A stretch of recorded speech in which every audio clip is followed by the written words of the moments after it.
Hemos leído el capítulo 11 de Apocalipsis, por lo menos la primera parte, que tiene que ver con los dos testigos. En el primer verso dice la palabra: me fue dada una caña semejante a una vara de medir, y se me dijo: levántate y mide el templo de Dios y el altar y los que adoran en él. Es bueno comenzar diciendo que el Señor, siendo el creador del universo, Él tiene medidas para todo. Cuando le ordenó a Noé hacer el arca, le dio las medidas del arca. Cuando habló del tabernáculo, dio las medidas para el tabernáculo. Cuando habló de construir el templo, dio las medidas para el templo. Así que no debe sorprendernos el hecho de que Él quiera que tres elementos básicos relacionados con el culto tengan una medida específica: medir el templo, medir el altar, y me llama mucho la atención el tercer elemento que debe ser medido: medir a los que adoran en el altar. ¿No le parece interesante? Es decir, si el Señor se fijó en la dimensión, la anchura, la altura o la profundidad del arca, pues Él, antes que eso, tuvo en cuenta la medida espiritual de quienes iban a estar en el arca. Cuando se tomaron las medidas para el tabernáculo, pues Dios ya había medido la espiritualidad de Moisés, de Aarón y los demás hombres que habrían de participar en el servicio. Con relación al templo es igual, medidas exactas, cada una con un significado especial. Pero se dice que hay que medir a los que adoran en ese altar. Cuando la Biblia nos habla de la medida que debemos tener, pues sí nos lleva a una reflexión interesante. Dice que hasta que alcancemos la medida de la estatura de la plenitud de Cristo. Oído a esto, porque hay hermanos que se creen muy santos, muy consagrados, porque se miden con el otro hermano, se comparan con la otra hermana y dice: bueno, por lo que veo, fulanito no ora sino 10 minutos, así que yo oro 20, le llevo 10 minutos de ventaja. Sutanita siempre llega tarde al culto y yo llego temprano, le llevo 1 hora de ventaja. Hablé con el hermanito tal y me dijo que ha leído solamente 20 libros de la Biblia y yo ya los leí todos, así que le llevo 46 de ventaja. Pero esta tarde yo le invito a que se mida con el Señor Jesucristo, a ver dónde le queda. Entonces vamos a dejar de ufanarnos, de gloriarnos, de creer que somos más que el otro y hacer comparaciones que para poco o para nada son provechosas y lo que nos llevan es a sacar el dedo largo a señalar a los demás. Mida el templo, mida el altar y mida al adorador. Eso es lo que Dios nos está diciendo aquí. Gloria a Dios. Conviene informar que este tiempo que aquí se señala, en el cual se toman estas medidas, también corresponde a los últimos 3 años y medio en los cuales el anticristo estará reinando sobre la tierra, porque son 7 años de reinado, 3 años y medio de paz ficticia, pero los últimos 3 años y medio de guerra para terminar en el Armagedón.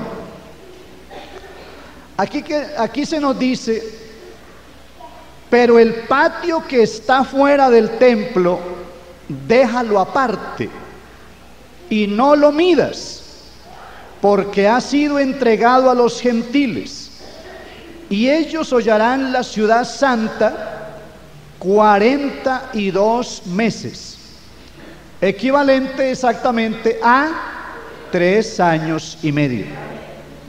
¿O no es eso 42 meses? Claro. Muy bien. ¿Por qué no hay que medir el patio de los gentiles?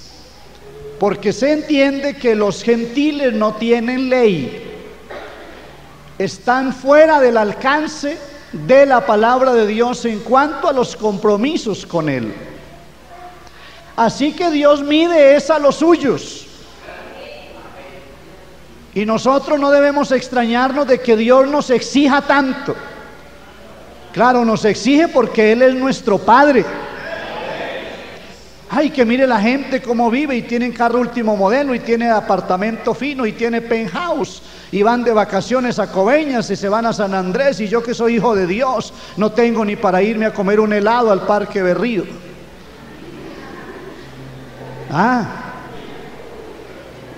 No nos adelantemos. Ellos tendrán para sus cosas aquí, dejemos que el tiempo vaya pasando. Ojalá que lleguen a conocer al Señor, ojalá que se arrepientan, porque si no, lo único que les va a quedar son sus paseos, pero a nosotros sin paseos y sin helado nos quedará la vida eterna. Además, ¿quién quita que de pronto el Señor nos dé una añadidura? En la mañana veíamos que primero buscamos el reino de Dios y lo demás vendrá por... Y si el Señor quiere darnos unas vacaciones este fin de año, nos las da. Y si le pone en el corazón a su esposito que la invite a un heladito siquiera una vez al año, Él la invitará. Hay que orar para que Dios le quebrante el corazón. Amén. Le damos la gloria al Señor. De pronto, a manera de tarea, porque no lo vamos a hacer ahora, les quiero recomendar que en sus casitas lean los capítulos 40 al 47 del libro de Ezequiel. Son 7 capítulos muy importantes. No a leerlos ahora porque es súper largo, pero donde está todo el conjunto de medidas del templo. Cuando uno lee lo del templo de Ezequiel, empieza a notar que hay unas diferencias con relación al templo de Salomón. Y uno se pregunta por qué pudiera haber alguna diferencia. Sencillo. Resulta que este templo de Ezequiel 40 al 47 tiene que ver con el templo que será construido en la semana 70 de Daniel. O sea, ese templo de Ezequiel todavía no ha sido construido. Está profetizado. ¿Quiénes lo van a construir? Lo van a construir los judíos. ¿Cuándo y para qué va a ser construido?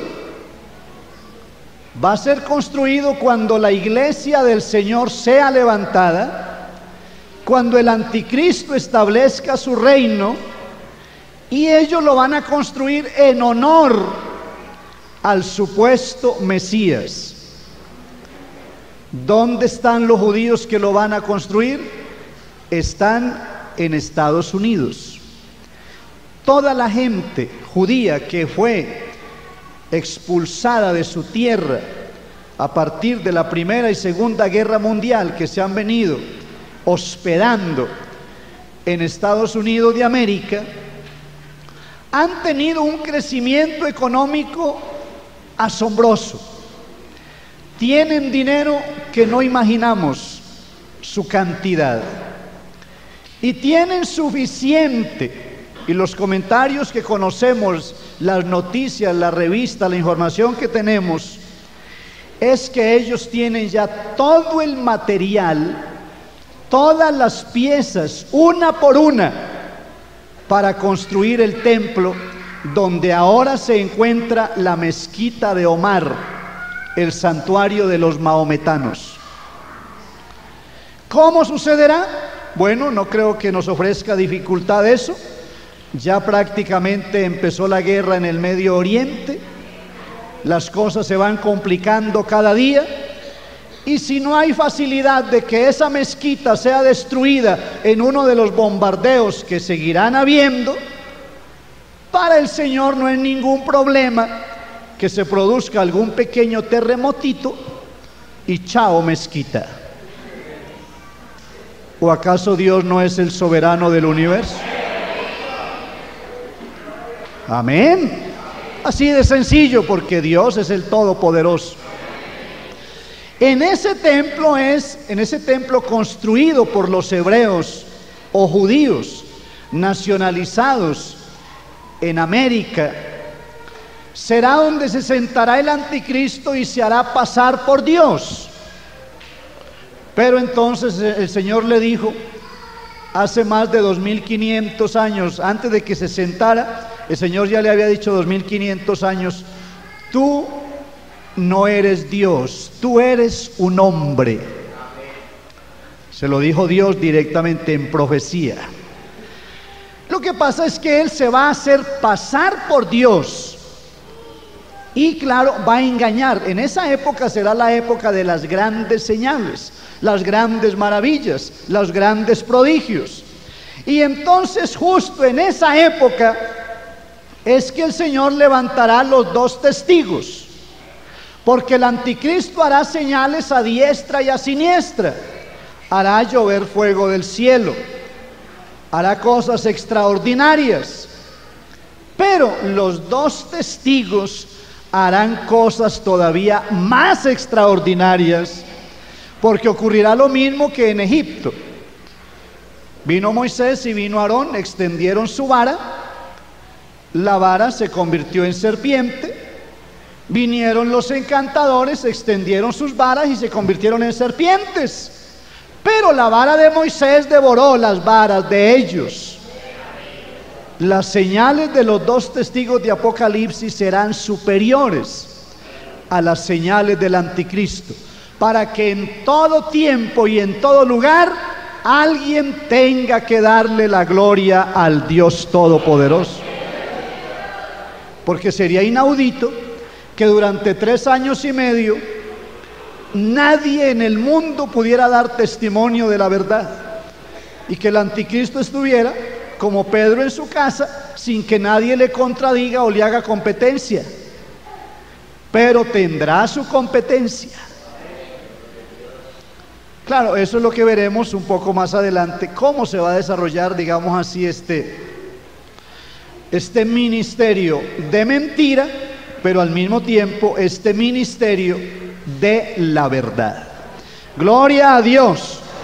Pero antes de ir un poco más allá, volviendo sobre el caso de Ezequiel,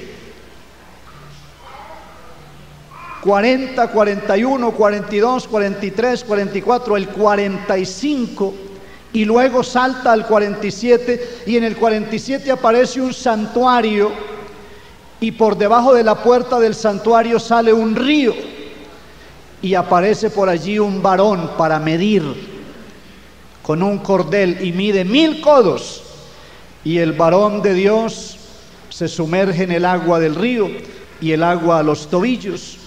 Otros 1000 codos y el agua a las rodillas, otros 1000 codos, el agua a la cintura, otros 1000 codos, y ahora es un río y debe sumergirse en él.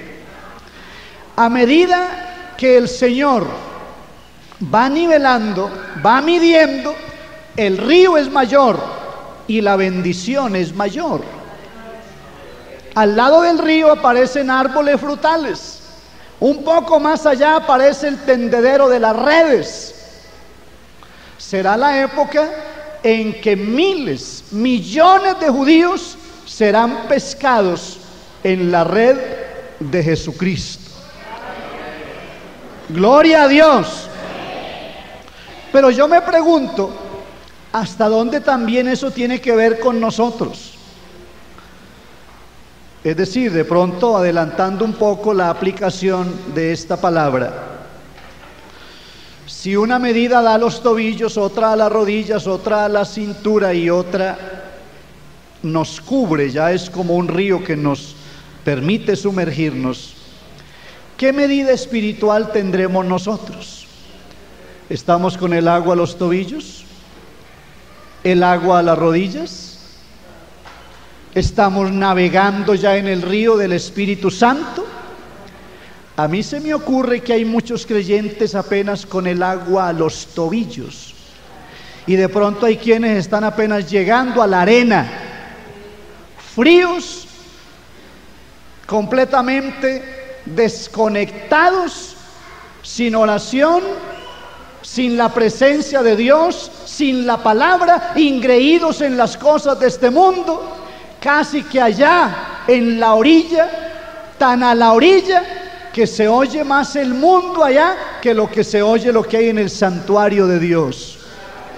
Pero por eso Salomón decía: cuando fueres a la casa de Dios, acércate más para oír que para ofrecer el sacrificio de los necios, porque ellos no saben que hacen mal. Es decir, de acuerdo a estas medidas, se nos permite saber que hay gente más cerca del mundo que de la iglesia, y siendo bautizados. Es decir, están más dispuestos a irse a algo pecaminoso que a venir a consagrarse al Señor. Pero si el cordel de Dios está pasando esta tarde por aquí y el Señor nos está midiendo nuestra temperatura espiritual, pues es hora de sacar ese pie del mundo y poner los dos en la iglesia. Gloria a Dios. Ahora, con esto de la medida, quiero que ahondemos un poquito. El Señor habló algo interesante, lo hallamos en San Mateo capítulo 7, porque dijimos que hay que medir a los adoradores, ¿o no? A ver cómo se miden. Mateo 7, el Señor nos da una pauta interesante. Resulta que esto tiene que ver con el juicio a los demás. No juzguéis, ¿para qué? Para que no seáis juzgados, porque con el juicio con que juzgáis, seréis juzgados. ¿Y qué otra cosa? Y con la medida que medís, os será medido. Por eso tenemos que cuidarnos mucho antes de abrir la boca, porque de acuerdo al tamaño del juicio que le hagamos al hermano injustamente, así será el tamaño del juicio que nos hagan luego a nosotros, porque la vara es igualita. Con la vara que mides se os volverá a medir. Cuando tenemos la prueba, cuando tenemos los elementos de juicio a la mano, cuando todo está clarificado, podemos hablar, y no tampoco con cualquiera, hablar con quien se debe hablar. Gloria a Dios. Ahora, este juicio hecho con prudencia, entonces desde luego nos llevará a una mejor compostura, a una mayor rectitud en el camino del Señor, porque la Biblia nos dice que no debemos desviarnos ni a la derecha ni desviarnos a la izquierda, sino que debemos andar por el camino de santidad que el Señor nos ha trazado. Aquí sigue diciendo: ¿y por qué miras la paja que está en el ojo de tu hermano y no echas de ver la viga que está en tu propio ojo? ¿O cómo dirás a tu hermano: déjame sacar la paja de tu ojo, y he aquí la viga en el ojo tuyo? Y oiga lo que dice aquí el Señor muy fuerte: hipócrita, saca primero la viga de tu propio ojo, y entonces verás bien para sacar la paja del ojo de tu hermano. Amén. Ahora, en el capítulo 6 de Lucas hay un contexto interesante, de pronto un poco más amplio, para verificar o para afianzar esta verdad. Lucas 6 nos dice el verso 37: no juzguéis y no seréis juzgados, no condenéis y no seréis condenados. ¿Y qué otra cosa? Perdonad y seréis perdonados. Aquí, aparte del juicio, se incluye el perdón. Entonces, yo no juzgo, no me juzgan. Yo no mido al otro, no me miden a mí. Yo no condeno, no me condenan. Yo perdono y me perdonan. ¿No le parece muy práctico eso? Y muy saludable, muy sabroso. Pero si yo lo aplico al revés, juzgo y me juzgan, condeno y me condenan, mido a mi hermano y él me mide a mí también. Y si quiere, haga la prueba. Usted puede ser el mejor de la iglesia, pero métase en un problema con un hermano aquí, con cualquiera, declárele la guerra, y el hermano, yo no sé cómo hará eso, si hizo algo que todavía yo no entiendo, pero ese hermano le saca a usted trapitos al sol. Él se lo rebusca, pero se lo saca. Y siendo usted uno de los más fieles de la iglesia, y la cosa estaba callada, tranquila, y usted pues ni sabía, yo tampoco sabía nada de eso, yo estaba tranquilo aquí como pastor, pero usted se puso de peleas allá con alguno, y el hermanito le investigó todo. Yo no sé a quién llamó, no sé, fue a la empresa, fue y habló con el profesor del colegio, habló con su novio, con su marido, lo que sea, pero él apareció aquí con un poco de cosas suyas, y eso estaba tapado ahí, no sabíamos. Pero usted se puso a juzgar, entonces lo juzgaron. ¿Qué tal? Por eso es mejor portarnos bien delante de Dios. Condeno, me condenan. A que yo no le perdono a mi hermano, a mí tampoco me perdonan. Y yo lo invito a hacer la prueba. Si a usted alguien le debe, no sé, 1,000 pesos, 5,000 pesos, el hermano viene y le dice a un hermano: ve, perdóname esa deudita, ves que estoy mal, no puedo pagarte, regálame esos 5,000 pesitos, no me los cobres. Entonces el hermano dice: no, yo no le perdono, me da mi plata, es más, me debe interés, le voy a cobrar al módico 5% lo que me debe de recargo. Me da mis 5,000 más los intereses, total, más 5 días más 2 horas, total 7,225 pesos. Hay gente que liquida días y horas de intereses. Oiga, terrible. Pero sabe una cosa, vendrá luego alguien donde ese hermano que no perdonó esos 5,000, y tampoco a él le van a perdonar. ¿Oíste? Y la letra esa: oíste, se te venció la cuota del carro tal, o se te venció tal. Hombre, ve, dame un placito, es que estoy con el agua al cuello, colaborame. ¿Qué? Colaborame, ni que era mi plata, o me devuelve el carro. Tampoco le perdonó. Hermano, esto funciona así con Dios. Pero el que hace misericordia, de él tendrán misericordia. El que ofrece perdón será perdonado. Gloria a Dios. Y sigue diciendo: dad y se os dará. Pero ¿cómo le dan al que da? A ver, léalo. Medida buena, apretada, remecida y rebosando darán en vuestro regazo. ¿Por qué todo eso? Léalo. Porque con la misma medida con que medís, os volverán a medir. Le damos la gloria al Señor Jesús. Quería hacer esta anotación, hermano, porque esto de las medidas es importante. Es para que no nos volvamos tan milimétricos con otros. Si somos milimétricos, seámoslo con nosotros mismos. Pero ¿sabe qué es lo que pasa? Y esto es bien curioso. Algunos son muy milimétricos consigo mismo, pero para medir sus buenas obras. Es que yo, ustedes saben, yo.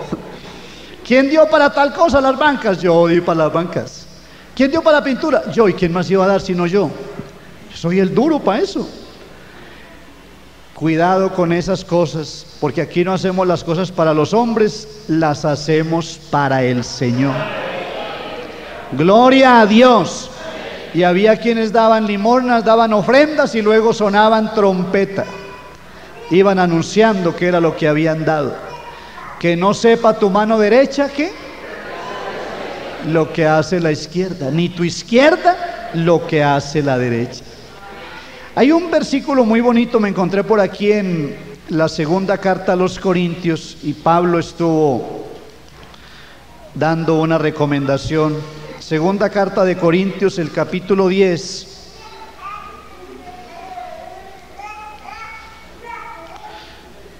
Desde el verso 10. Segunda de Corintios 10, verso 10. Porque a la verdad dicen, las cartas son duras y fuertes, mas la presencia corporal débil y la palabra menospreciable.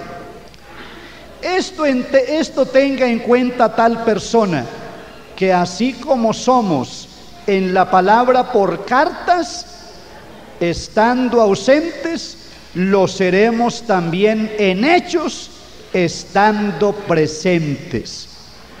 Porque no nos atrevemos a contarnos ni a compararnos con algunos. Oiga lo que hacían algunos, que se alaban a sí mismos, pero ellos, midiéndose a sí mismos, por sí mismos y comparándose consigo mismos, ¿qué les pasa? No son juiciosos. Mire lo que hacían, era pues todo un trabajo, ¿no? Eso es muy completo, ¿no? A ver cómo era la cosa. Se alababan a sí mismos, se medían a sí mismos y se comparaban consigo mismos. Lo que les dije, primero yo, segundo yo, tercero yo. Pero aquí primero es Él, segundo es Él, tercero es Él es todo. Él es el primero y el último, y Él lo llena todo y está sobre todo. Aprendamos a darle la gloria a Él y dejemos que nos mida Él. Que usted es muy buen predicador, no se ponga a hacer propaganda con los hermanitos por allá en la calle. Ay, hermanos, si ustedes hubieran ido al culto, ese mensaje que yo me eché.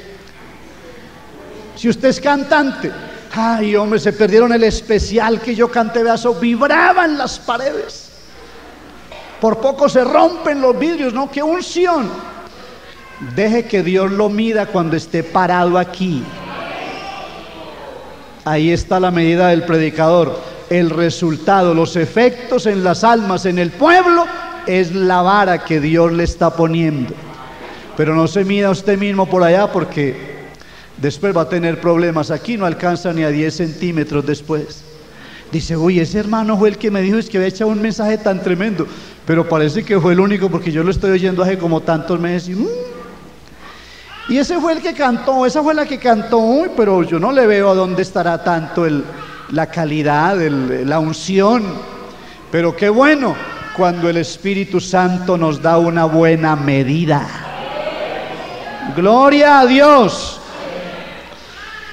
Dijimos que este tiempo será de 42 meses en que Jerusalén estará sitiada, estará encerrada por los gentiles. Ellos estarán pisoteando la ciudad de Jerusalén. Hay un salmo que nos habla con relación a esto, y lo quise incluir acá. A veces leemos estos salmos y pasamos de largo, es el número 79. Aquí hay una profecía respecto a este encierro de Jerusalén. 79 a partir del verso 1. Oh Dios, vinieron a las aves de los cielos, las la carne de tus santos a las bestias de la tierra. Derramaron su sangre como agua en los alrededores de Jerusalén y no hubo quien los enterrase. Somos afrentados de nuestros vecinos, escarnecidos y burlados de los que están en nuestros alrededores. Este cuadro profético del Salmo 79 corresponde exactamente al tiempo en que Jerusalén será rodeada por todas las naciones del mundo. Yo no sé si ustedes han oído hablar de las Naciones Unidas, o la Alianza de las Naciones, o la ONU. Este sistema se estableció inicialmente con la Primera Guerra Mundial, pero se fortaleció más en la Segunda. Así que las Naciones Unidas fueron las que finalmente vencieron a Alemania. Esto ocurrió en Normandía en el año 1946, es decir, 2 años antes que Jerusalén tuviera su independencia y que Israel se declarara como Estado independiente el 15 de mayo de 1948. Las Naciones Unidas siguieron estableciéndose, fortaleciéndose, y en gran medida han favorecido a Israel. Pero viene un tiempo cuando le van a dar la espalda y se van a unir en contra de los judíos. Los que están en otros países, ya lo vimos en lecciones anteriores, saldrán, porque aquellos países son como sepulturas en los cuales han estado por mucho tiempo, pero el Señor abrirá esas sepulturas y ellos volverán a su tierra para que se cumpla lo que Dios les ha prometido. Cuando Jerusalén sea sitiada, el anticristo tendrá el mando, pero el Señor levantará los 2 testigos a los cuales estamos haciendo alusión en esta tarde. Hay una referencia interesante también en Isaías, el capítulo 63, verso 15.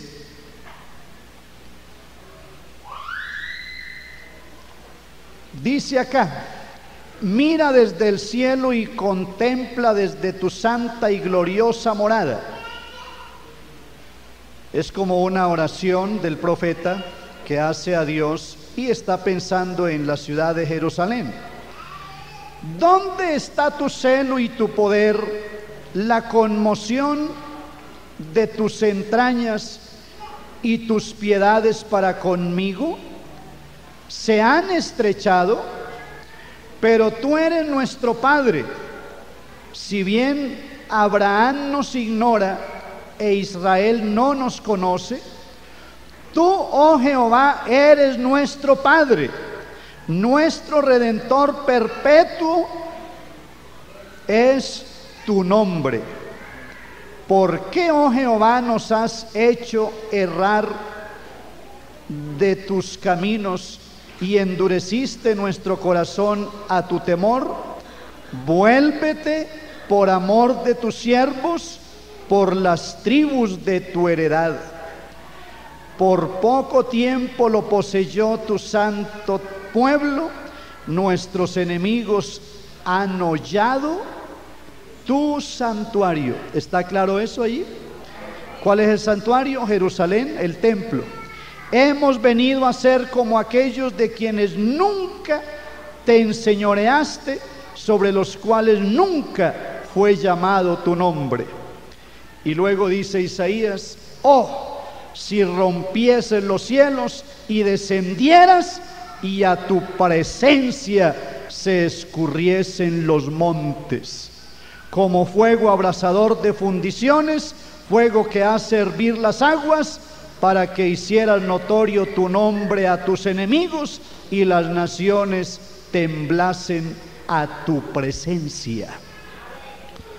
Pues quiero decirles que ya el Señor rompió los cielos, ya Él vino, se manifestó en carne, pero aquí en esta ocasión Él descenderá desde las nubes con su iglesia y matará al impío con el aliento de su boca, en el tiempo cuando Jerusalén estará rodeada de los ejércitos enemigos. Mirando esta serie de detalles, vamos a ir entonces a Zacarías, porque aquí es donde se nos comienza a dar una ilustración amplia con relación a estos dos testigos. Zacarías 4,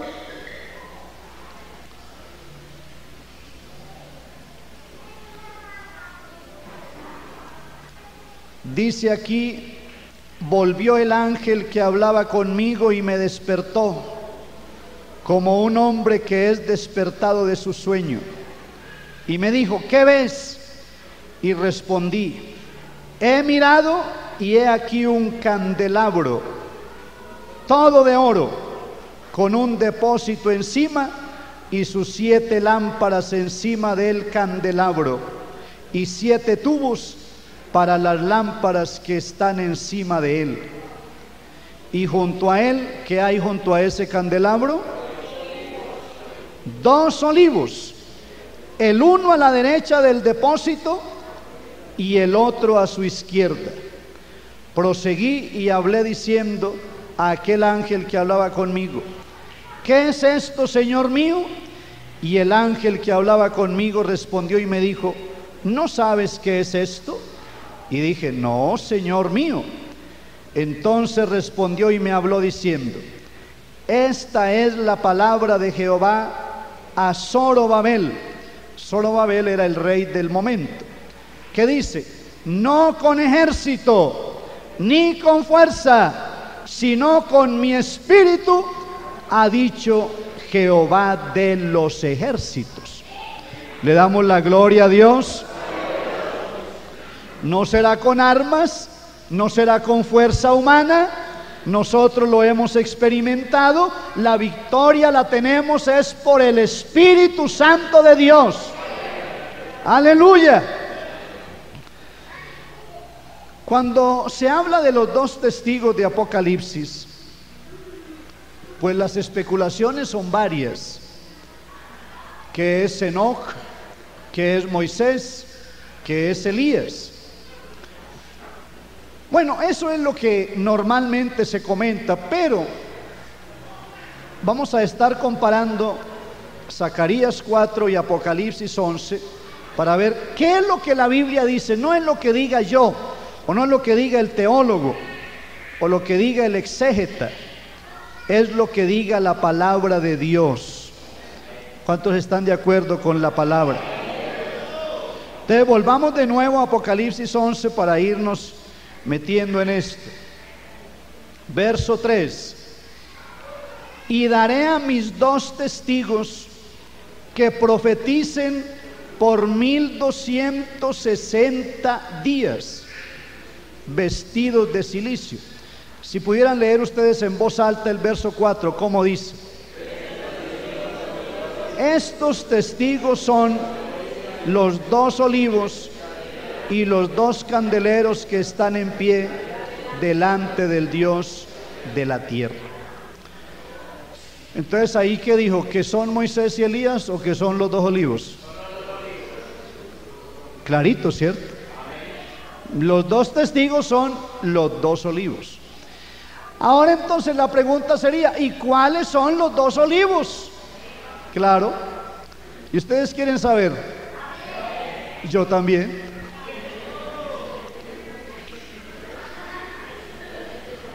Yo sí que deseo saber hoy.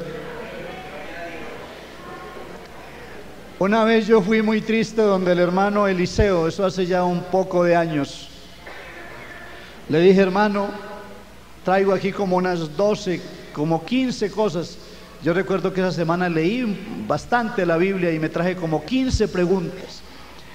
Y yo llegué como aburrido. Le dije: hermano Eliseo, ¿por qué no me regala unos minutos? Vea, traigo como 15 cosas que yo no entiendo nada, ni jota. Por favor, explíqueme. Les miró las preguntas y dijo: hermano, sabe, me alegra. Y yo deseo que Dios lo bendiga mucho. Así que estas son las inquietudes suyas. Sí, esas son como unas 15. Dijo, yo tengo como 100 inquietudes, hermano. Y tampoco he encontrado quien me responda. Así que usted está muy bien, no tiene sino 15. Me dejó más aburrido. Dice, no. Sin embargo, pues lo tomó inicial como chiste, pero luego se sentó conmigo y dijo, no, vamos a ver, tratemos de resolver algunas de ellas. Y entre las que yo llevaba estaba esta: ¿cuáles eran los 2 testigos o cuáles eran los 2 olivos?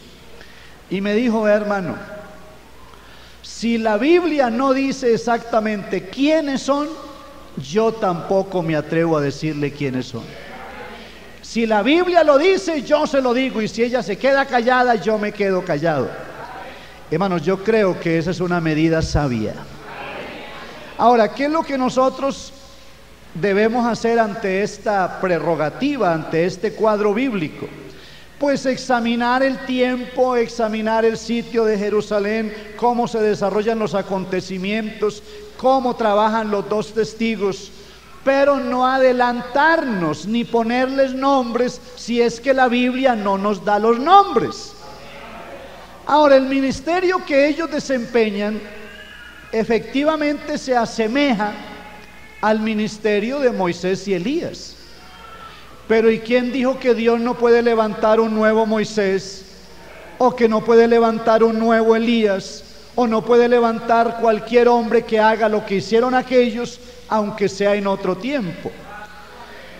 ¿Por qué es complicado creer que sean Moisés y Elías?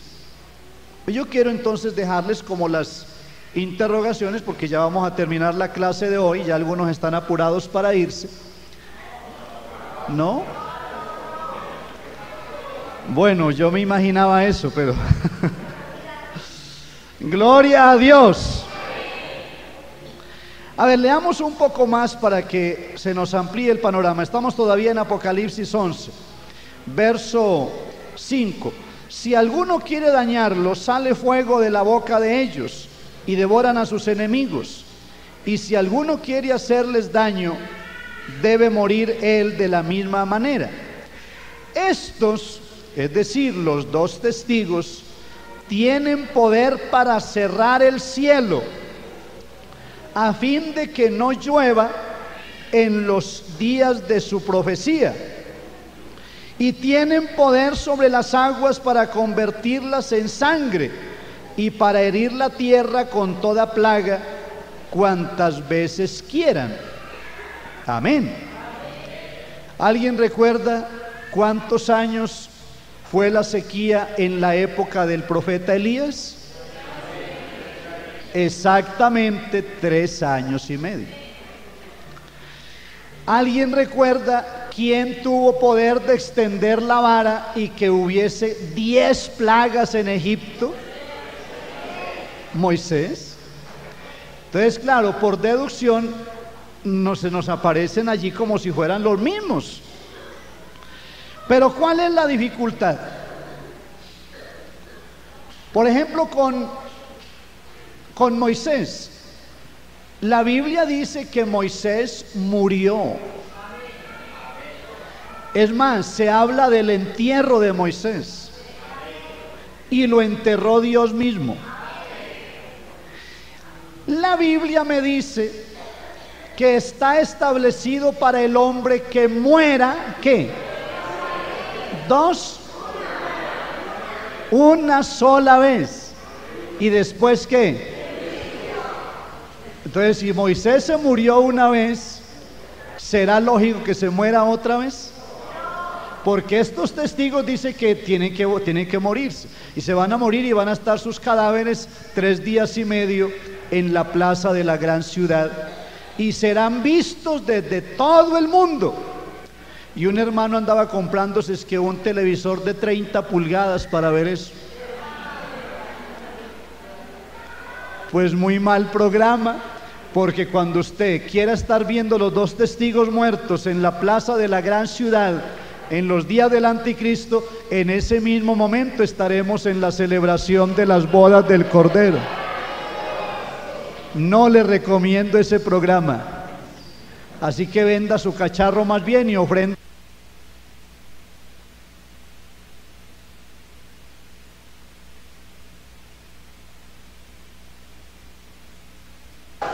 Bueno, pensemos que sea Enoc.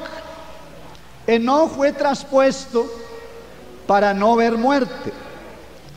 Y dice que no fue hallado porque lo traspuso Dios.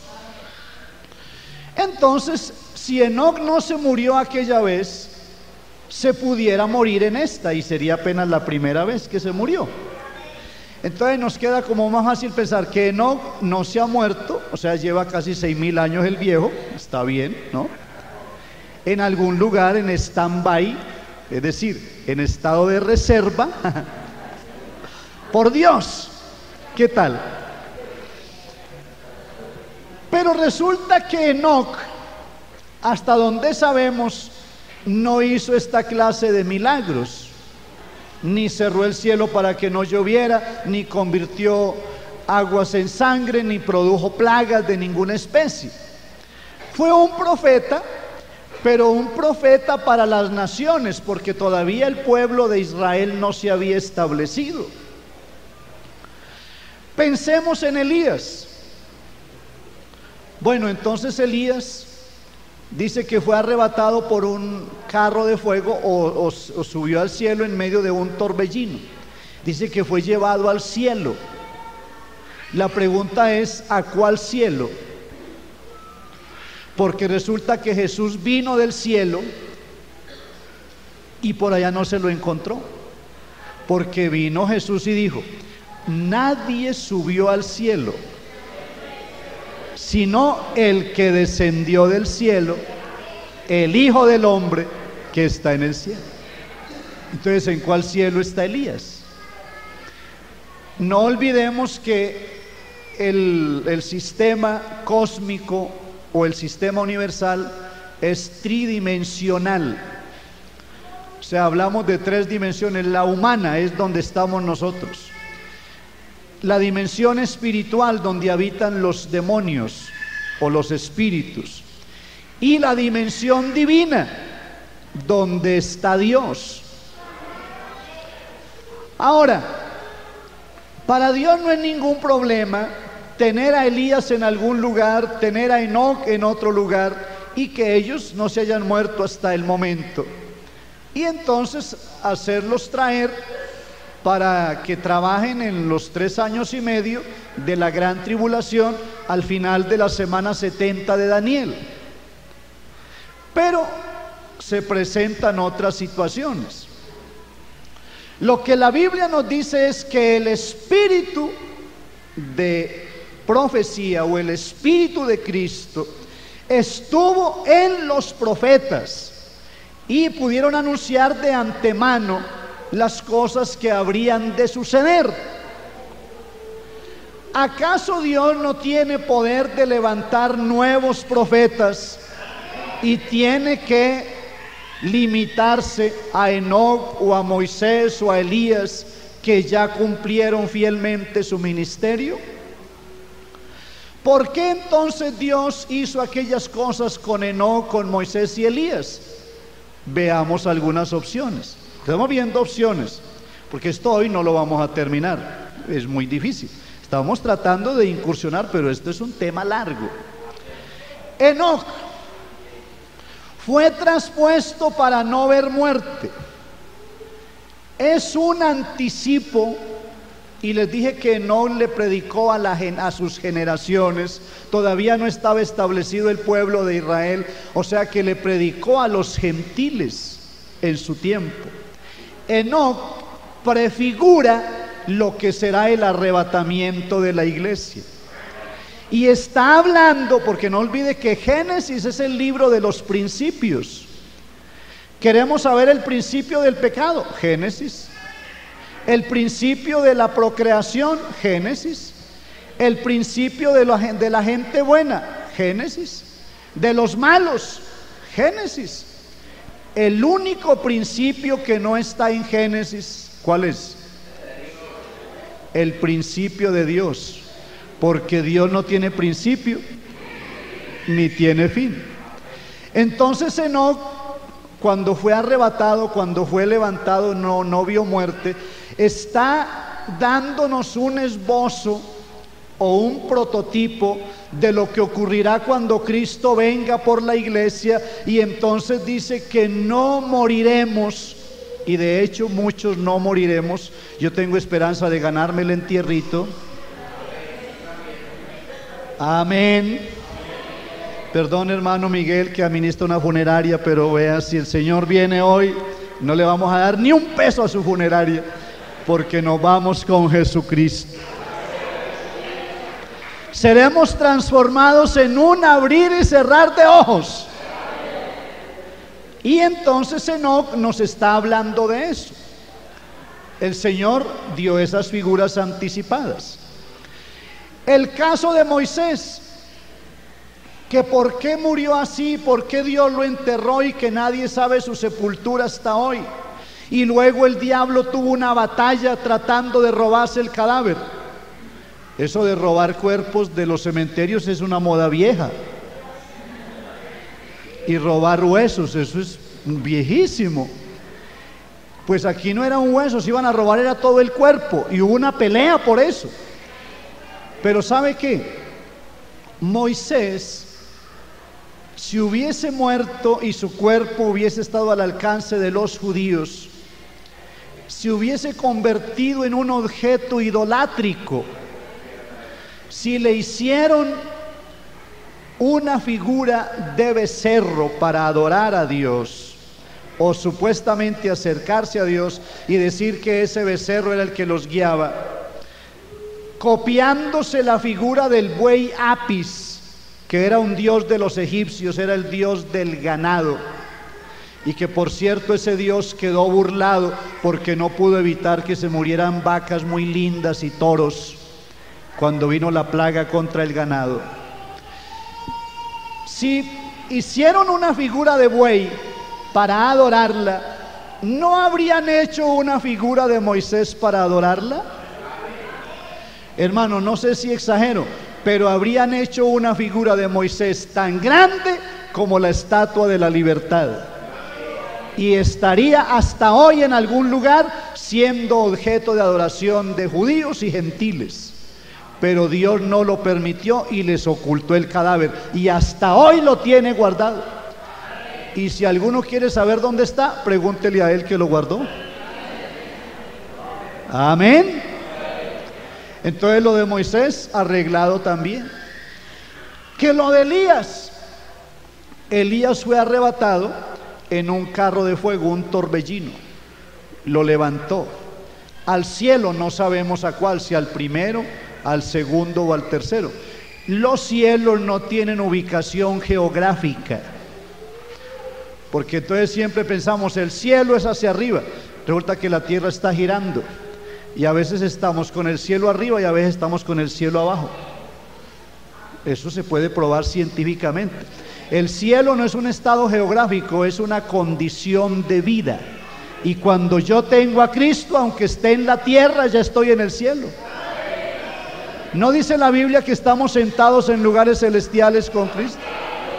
Y mire lo dura que son esas bancas, y usted está sentado en lugares celestiales. Bueno, es como para consolarlo, ¿no? Bendito sea el Señor. Aleluya. A ver, una alabanza para Jesucristo, un aplauso para el Señor de la gloria.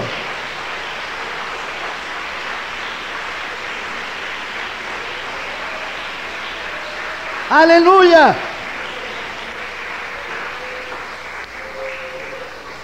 El fuego en la Biblia es figura del Espíritu Santo. El carro de fuego prefigura el poder del Espíritu que arrebatará la iglesia. O sea, mientras que en Enoc se muestra la transformación del cuerpo, en Elías se muestra el arrebatamiento. Iba de un lugar a otro, de un lugar a otro, de un lugar a otro, y allí estaba Eliseo mirando a ver qué pasaba con Elías, y en un momento dado vino el carro de fuego y lo arrebató y subió al cielo en un torbellino. pues la iglesia será arrebatada o levantada por el poder del Espíritu Santo de Dios. Entonces, desde ese tiempo Dios nos viene anunciando cómo van a suceder las cosas. Eso quiere decir que no necesariamente tienen que ser Moisés y Elías los que vayan a trabajar en la época del sitio de Jerusalén como los dos testigos o los dos candelabros que estarán dando su luz, que en este caso la luz sería la palabra de Dios. Y una última pregunta pudiéramos hacernos. Ya en su momento pues habrá que seguir con todo esto porque es realmente fascinante. ¿Por qué aparecieron exactamente Moisés y Elías con el Señor? ¿Alguien recuerda dónde? En el monte de la transfiguración. ¿Por qué aparecieron Moisés y Elías? Entonces algunos dicen, vea que sí son los dos testigos porque ya le aparecieron por ahí, ya se están acercando. Por ahí me dijo uno, ya se están entrenando a aparecerse. Ellos no tienen que entrenarse para nada, están entrenados, hombre. Subieron Jacobo, Pedro y Juan. Subieron con el Señor al monte de la transfiguración. Allá se transfiguró, dice que sus vestidos se hicieron blancos como la luz. Y junto con él aparecieron Moisés y Elías. Eso es Mateo 17, para los que están tomando sus notas. Bueno, la pregunta es, ¿por qué? ¿Será que es un preludio, es un anticipo para lo de los testigos? No necesariamente. Hay algo que Jesús dijo con relación a eso. Si yo quiero que estos queden hasta que yo venga, ¿a ti qué? Es decir, ¿a ti qué te importa si yo quiero que estos vean cómo va a ser mi segunda venida? Amén. Entonces lo que está sucediendo en el monte de la transfiguración es un anticipo de lo que será el resplandor de su gloria y lo que acontecerá cuando Él venga.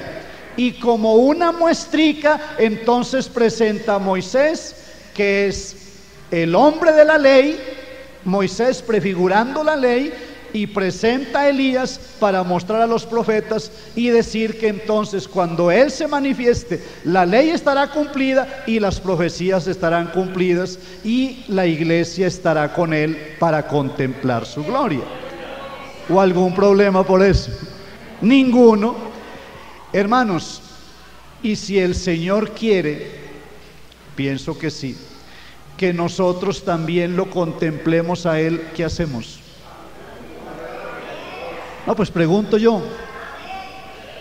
Oye, no los veo como muy animados. ¿Ustedes qué opinan? ¿Él quiere o no quiere? Juan dijo, ahora somos hijos de Dios y aún no se ha manifestado lo que hemos de ser, pero cuando Él se manifieste, ¿qué? Seremos semejantes a Él porque le veremos tal como Él es. No solamente van a estar Moisés y Elías en ese momento, tú y yo debemos estar allí. Abraham va a estar allí. ¿Usted quiere conocer a Abraham? ¿Y usted cree que lo va a ver viejito, chuchumequito, barbado? Jovencito, así como nosotros va a estar. No dicen amén, ¿no? Deme moral por lo menos. Hermanos, allá la cuestión de la vejez va a desaparecer, así es que anímese, mi hermanito. Las arrugas, la vena varis, la úlcera, las pecas, si usted tiene problemas de manchas, todo eso va a quedar arregladito. Vamos a estar nuevecitos en la presencia del Dios Todopoderoso. Seremos semejantes a Él.